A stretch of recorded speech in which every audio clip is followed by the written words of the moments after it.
सीतापुर नाम के एक गांव में लोग बहुत हंसी खुशी रहा करते थे। उस गांव में एक बहुत गरीब परिवार रहता था। उस परिवार में मोहन, उसकी बीवी लता और उनका 8 साल का बेटा चीकू रहते थे। मोहन को पीने की बहुत बुरी आदत थी। वो सुबह शाम बस शराब पीता और जुआ खेलता रहता था। मोहन की एक छोटी सी किराने की दुकान थी।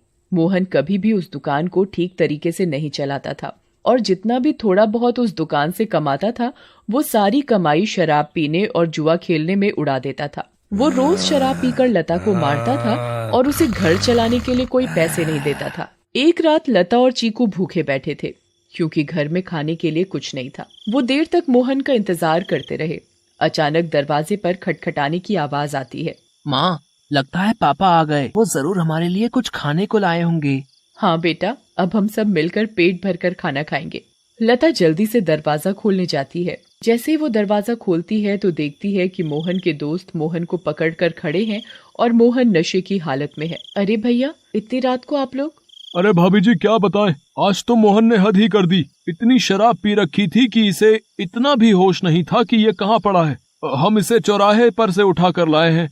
अगर कोई गाड़ी वाला कुचल जाता तो बताओ, आप लोगों की तो जिंदगी खराब हो जाती। हाँ भाभी जी, बस आप लोगों का सोचकर हम इसे यहाँ ले आए, वरना तो इसका सबके साथ ऐसा व्यवहार है कि कोई इसकी मदद ना करे। मोहन के दोस्त मोहन को कमरे में ले जाकर लिटा देते हैं और वहाँ से चले जाते हैं। बेटा चीकू, आज हमें फिर से भूखा ही सोना पड़ेगा। मैं तेरे पापा के भरोसे तुझे और भूखा नहीं रख सकती।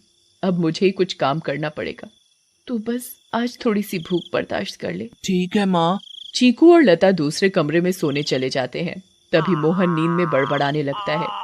थोड़ी देर बाद मोहन को होश आता है और वो खुद को अपने घर में पाता है। अरे ओ लता, कहाँ मर गई? मुझे बहुत तेज भूख लगी है, चल जल्दी से मेरे लिए खाना लेकर आ। लता बहुत गहरी नींद में सोई हुई होती है और उसे मोहन की आवाज सुनाई नहीं देती।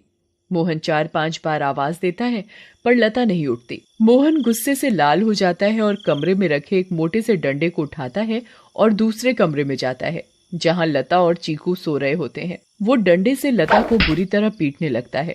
लता अचानक नींद से उठ खड़ी होती है। बचाओ बचाओ, मुझे मत मारो।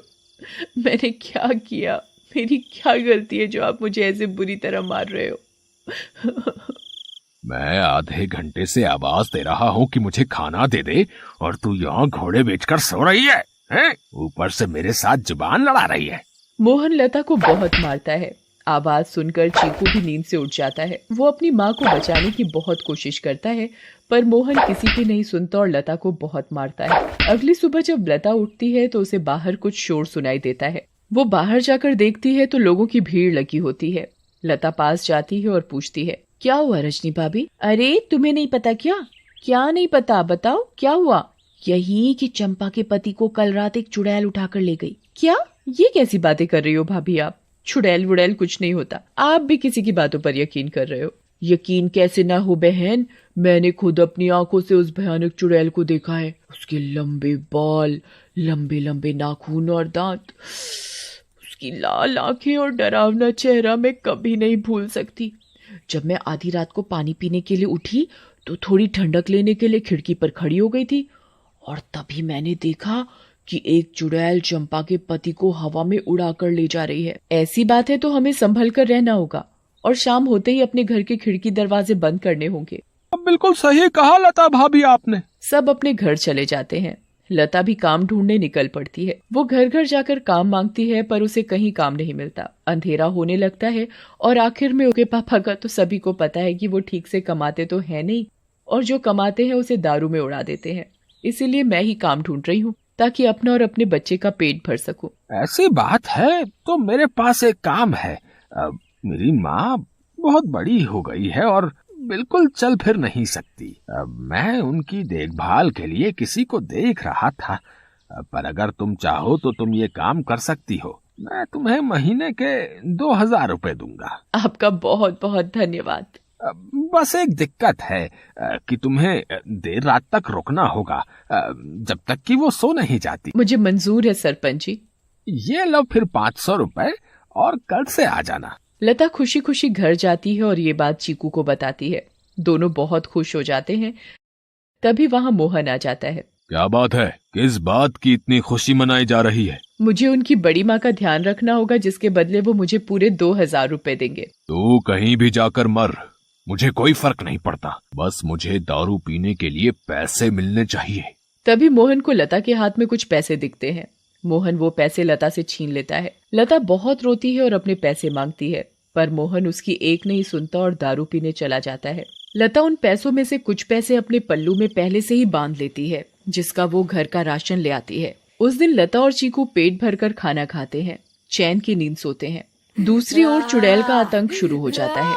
वो आसमान से आती है और गांव वालों के घरों के ऊपर उड़ती रहती है। वो कभी किसी के घर के ऊपर तो कभी किसी और के घर के ऊपर अपने शिकार की तलाश में उड़ती रहती है। अब मैं अपना शिकार करूंगी। किसको लेकर जाऊं आज अपने साथ? किसको? बहुत देर तक चुड़ैल को कोई दिखाई नहीं देता। लगता है इस गांव के आदमी बहुत चालाक हो गए। अब इन्होंने रात को निकलना ही बंद कर दिया।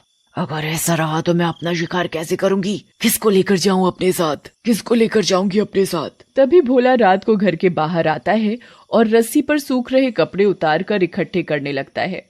चुड़ैल की नजर भोला पर पड़ती है। मिल गया मेरा शिकार। चुड़ैल भोला पर हमला करती है। वो उसे एक हाथ से पकड़ती है और अपने साथ हवा में उड़ाकर ले जाती है। बचाओ बचाओ, मुझे छोड़ दो, जाने दो मुझे। तू तो मेरा आज का शिकार है, ऐसे कैसे छोड़ दूं? तभी भोला की बीवी बाहर भोला को देखने आती है। उसे भोला घर के बाहर